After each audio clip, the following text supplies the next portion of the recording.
காலையில் நினச்சோன்னே ஒரு மிகப்பெரிய ஷாக்கிங் அண்ட் மிகப்பெரிய சோகமான நியூஸ். தேமுதிக தலைவர், மக்கள் தலைவர், ஒரு கருப்பு வைரம் அப்படின்னு அழைக்கப்பட்ட கேப்டன் விஜயகாந்த் அவர் இறந்துட்டார். அவருக்காக ஒரு சின்ன ட்ரிபியூட் வீடியோ அவர் பற்றி நான் பேசணும்னு நினைக்கிறது தான் இந்த வீடியோவில் பேச போகிறேன். ஸோ இந்த நியூஸ் காலையில் கேட்டவுடனே நான் எப்போவுமே மீடியாக்காரன் ஒன்று கொளுத்து போடாத மாதிரி பொய் நியூஸாக தான் இருக்கும். நேற்று நைட்டு விஜயகாந்துக்கு ஒரு கொரோனா தொற்று நியூஸ் வந்துருந்துச்சு. ஸோ மேபி அந்த மாதிரி இருக்கும் அப்படின்னு நான் நினச்சிட்டு போனேன். ஆனால் இந்த நியூஸை பார்த்ததுக்கு அப்புறம் இந்த பொய்யாக இருந்திருக்கக்கூடாதா அப்படிங்கிற ஒரு சிச்சுவேஷனில் தான் நிற்கிறேன். பிகாஸ் அவர் கூட அந்தளவுக்கு நான் ரொம்ப பாண்ட் ஆகிட்டேன். ஸோ அந்தளவுக்கு கனெக்டான ஒருத்தர் இல்லை அப்படின்னு நினைக்கும் போது ரொம்ப கஷ்டமாக இருக்குது. அவர் ரொம்ப நல்ல மனிதர். இப்போ ரீசெண்ட் டைம்ஸில் அவர் மார்க் பண்ணி கலாய்க்கிறது, அவர் ரொம்ப டீஸ் பண்ணுறது, அவர் ஒரு கோமாளி மாதிரி ஃபீல் பண்ணுறது அப்படிங்கிறது நிறைய விஷயங்கள் நடந்துச்சு. அதை பார்த்து நானுமே அவரை பற்றி சிரிச்சிருக்கேன், கலாய்ச்சிருக்கேன், அந்த மாதிரி நடிருக்கேன். ஸோ இவர் பண்ண நல்லது ஒரு 15-20% தெரிஞ்சதுக்கே நானே கில்ட்டாக ஃபீல் பண்ணி என் மூஞ்சில் நானே துப்பிக்கிற சுச்சுவேஷன்லாம் நடந்திருக்கு. ஸோ இதுதான் எல்லாருக்குமே, அதாவது தமிழ் சினிமாவிலையுமே சரி, தமிழ் மக்களுமே சரி, ஒரு நல்ல தலைவரையும் ஒரு நல்ல ஒரு மனிதரையுமே இழந்துட்டாங்கன்னு சொல்லலாம். என்னை பொறுத்த வரைக்கும் ஒரு கருப்பு வைரம் அப்படின்னே சொல்லுவேன். அப்பேற்பட்ட வைரத்தை இழந்துட்டாங்க அப்படிங்கிற ஒரு இதுதான் நிதர்சனமான உண்மை. ஸோ ரொம்ப நல்ல மனிதர். அவருக்கு எந்த ஒரு சுச்சுவேஷன்லையும் எதிரியே கிடையாது. துரோகி இருக்காங்க, ஆனால் எதிரியே கிடையாது. அந்த துரோகிலாம் இது பண்ணதே கிடையாது. அவன் துரோகம் பண்ணிட்டு போயிடுவான். அடுத்த நாள் அவன் பேசினாலும் என்னடா எப்படி இருக்கா, சாப்பிட்டியா, சாப்பிட்டு போ அப்படிங்கிற மாதிரி சொல்லக்கூடிய ஒரு மனிதர் தான் விஜயகாந்த் அவர்கள். அளவு கடந்த நல்ல மனிதர்கள். இப்போ இந்த நியூஸ் சேனலுக்கு நம்ம அவரோட ஃப்ரெண்ட் தியாகு சாரும் வாகி சந்திரசேகரும் ஃபோன் பண்ணி பேசிகிட்டு இருக்காங்க. ஸோ தியாகு சார்லாம் அதை பேசும்போது கதறி அழுகிறார். அதை பார்க்கும்போது I feel so sad. So ரொம்ப சோகமாக இருக்குது அப்படின்னு சொல்லலாமா. அவ்வளோ அளவு கடந்த நல்ல மனிதராக அவர் திகழ்கிறாரு. அண்ட் ரீசெண்ட் டைம்ஸில் அந்த இந்த மீட்டிங்கில் அவரால் உட்கார முடியாமல் தவிர வில்டர் சுச்சுவேஷன்லாம் இருக்குல்ல, அதெல்லாம் பார்க்கும்போது என்னால் அதை முழுசாக பார்க்க முடியல. இவர் இப்படி பண்ணிட்டார் அப்படின்னு சொல்லிட்டு ஒரு 10 நிமிஷம் கிளிப்ஸ் போட்டு யூடியூப்ல பேசுவாங்க தெரியுமா, என் தமிழ்நெட் ப்ரோ பண்ணியிருப்பார்ல. ஸோ அவரை போடுற அந்த 10 நிமிஷம் கிளிப்பை கூட என்னால் முழுசாக பார்க்க முடியல. அதை ஸ்கிப் பண்ணி பார்க்குற சமயத்தில் அந்த அளவுக்கு என்னால் முடியல. அவரை கஷ்டப்படுறதை பார்க்க முடியல. அவ்வளோ கம்பீரமாக வாழ்ந்த ஒரு மனுஷன் இப்படி இருக்கார் அப்படிங்கிறத ஜீர்ணிக்கவே முடியல. அண்ட் ரீசன்ட்லி அந்த டேரக்டர் பாண்டியராஜ் சார் கூட இதை பற்றி ஒரு ட்வீட் போட்டிருந்தார். அவருக்கு ஒரு ரெஸ்ட் தேவைப்படுது, தயவு செஞ்சு ஒரு விடுங்க, உங்கள் அரசியல் ஆதியத்துக்காக இவர் கொண்டு இப்படி இது பண்ணாதீங்கன்னு சொல்லும்போது அந்த நம்ம விஜயகாந்த் சாரோட மதிப்பிற்குரிய மனைவி இருக்காங்கல்ல, பெருசாக கொந்தளிச்சாங்க. ஏன்னா நீங்கள் அப்படிலாம் சொன்னாங்க, என்ன உங்களுக்கு அரசை பற்றி என்ன தெரியும், அப்படின்னாங்க. பட் இப்போ என்ன நடந்துச்சு, அந்த மனுஷன் இறந்தே போயிட்டார். உங்கள் அரசியல் ஆதாயத்துக்கு அவர் யூஸ் பண்ணி அவருக்கு ஒரு விஷயம் நடந்திருக்குன்னு தெரிஞ்சவனே அவர் கம்ப்ளீட் ரெஸ்ட் எடுத்து முழுசாக சரி பண்ணிவிட்டு அப்புறம் அரசியல் கொண்டு வந்திருக்கணும். இப்போ அதை பற்றி பேசணும் இல்லை அவர் எவ்வளோ செஞ்சுருக்கார் அப்படிங்கிறத பற்றி பேசணும்னா இந்த வீடியோலாம் பத்தாதுங்க. இன்னும் 100 வீடியோ போட்டாலுமே அது பத்தாது. ஸோ அதை பற்றி நம்ம தமிழ்நெட் ப்ரோ 1 மணி நேரத்துக்கு ஒரு வீடியோவும் 37 நிமிஷத்துக்கு ஒரு வீடியோ ரீசெண்டாக போட்டுருப்பார். ஸோ அந்த வீடியோ பார்த்தீங்கன்னா அவங்களுக்கு கம்ப்ளீட் கிளியரன்ஸ் நான் எதை பற்றி பேசுங்கிறது புரியும். ஸோ அவர் போட்டிருக்க அந்த வீடியோவுமே கிட்டத்தட்ட 15-20% இவர் செஞ்சதெல்லாம் கம்மி, அந்தளவு தான் இருக்கும். ஸோ அதுவே அவ்வளோ இருக்கும்போது, ஏன்னா ஒரு பேரிடர் நடந்தாலோ இல்லை எங்களால் படிக்க முடியல, யாராவது ஒரு கஷ்டப்பட்டாலோ, என்னால் சாப்பிட முடியல, எனக்கு தங்குறதுக்கு இடம் இல்லைன்னு சொல்லி யாராவது கஷ்டப்பட்டாலும் உடனே முதல்ல அவங்களுக்கு ஹெல்ப் பண்ணுறது நம்ம விஜயகாந்த் சாராக தான் இருக்கும். அண்ட் இன்னும் இந்த வடிவேல் சார் ஒரு மேடையில் கேப்டனை பற்றி பேசி எப்போவுமே சரக்கு கப்பலை ஓட்டுறவன் பேர் தான் கேப்டன், சரக்குலேயே இருக்கவன் பேர் கேப்டன். அதெல்லாம் அப்படியே திரும்ப கேட்கும்போது எனக்கு வடிவேல் சார் மேலே மிகப்பெரிய கோவம். அவர் கலைஞர், அதெல்லாம் வேற சரி.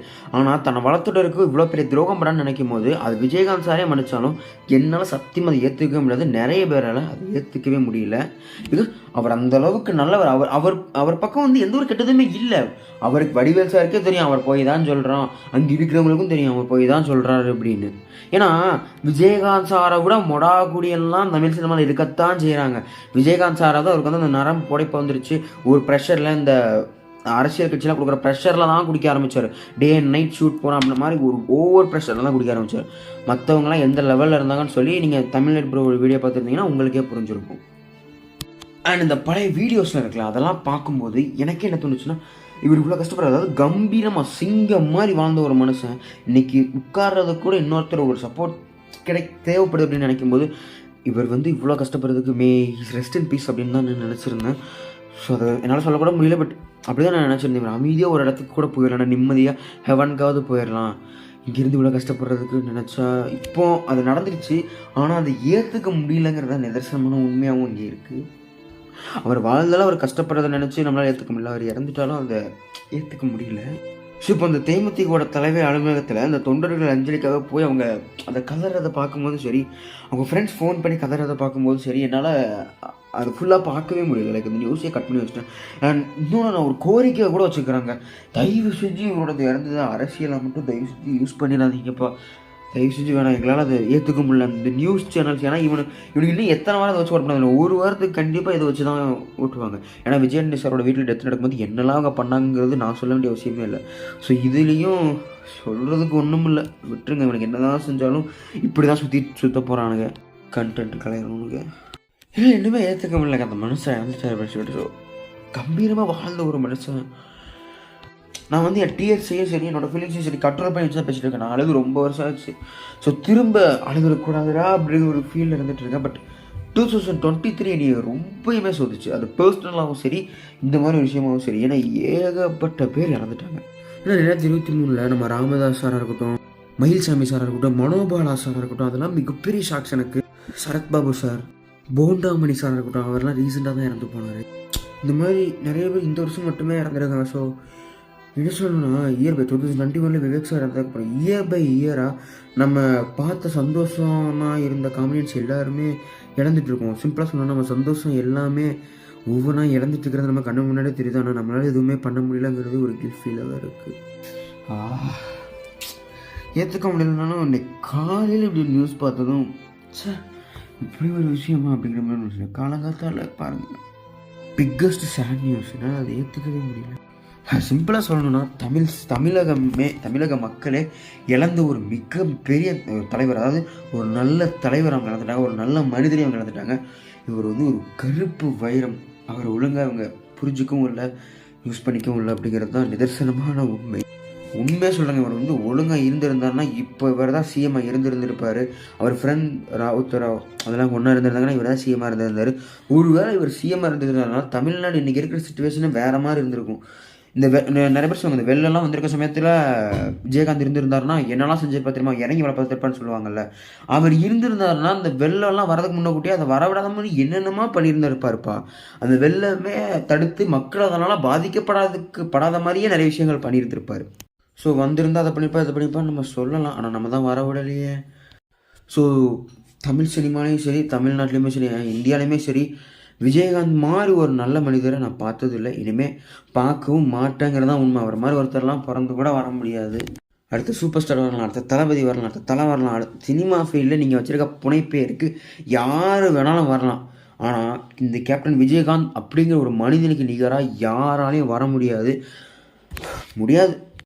So thank you for Vijayakanth sir. நீங்கள் என்னெல்லாம் பண்ணீங்களோ அது எல்லாத்துக்குமே பெரிய தேங்க்யூ. ஏன்னா என்னால் இதுக்கு மேலே எதுவும் பண்ண முடியாது. ஸோ பெரிய தேங்க்யூ அதெல்லாம் செஞ்சதுக்கு. ஸோ இனிமேல் வரக்கூடிய சந்ததிகளுக்கு யார் ஒரு மிக சிறந்த மனிதன் அப்படிங்கிற ஒரு கதையை சொல்லி வளர்க்கணும் அப்படிங்கிறதா என்னோட ஒரு மிகப்பெரிய வேண்டுகோளாகவே நான் வச்சுக்கிறேன்.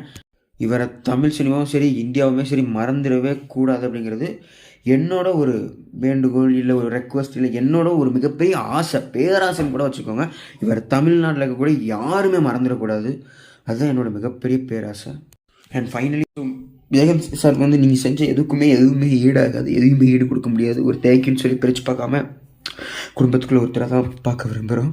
கண்டிப்பாக ஹெவனுக்கு தான் போவார். May your soul rest peacefully. அதாவது அந்த நியூஸை கேட்டப்போ வசூல்ராஜ் MBBSல நம்ம நாகேஷ் வந்து டைலாக் சொல்லுவார்ல, என்னை அடிக்கலை உதைக்கலை ஆனால் உசர் மாத்திரம் உருவி எடுத்துட்டேன் அப்படின்னு. அது வருத கம்ப்ளீட்டாக ஃபெயில் ஆச்சு. யாருக்கு எப்படியும் தெரியல, எனக்கு நீ தெய்வம் கேப்டன். எவ்வளவு பேர் இருக்க, இந்த 4 பேர் வந்து ஒரு நேரம் சோறு போட மாட்டீங்க.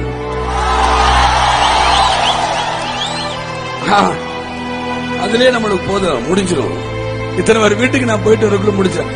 என்னையா காசு காசு காசு பணம் அடப்புவாங்கயா நீங்களும் உங்க காசு என்னையா கோடி கோடியா சேர்த்து வச்சு எங்கயா கொண்டு போக போறீங்க?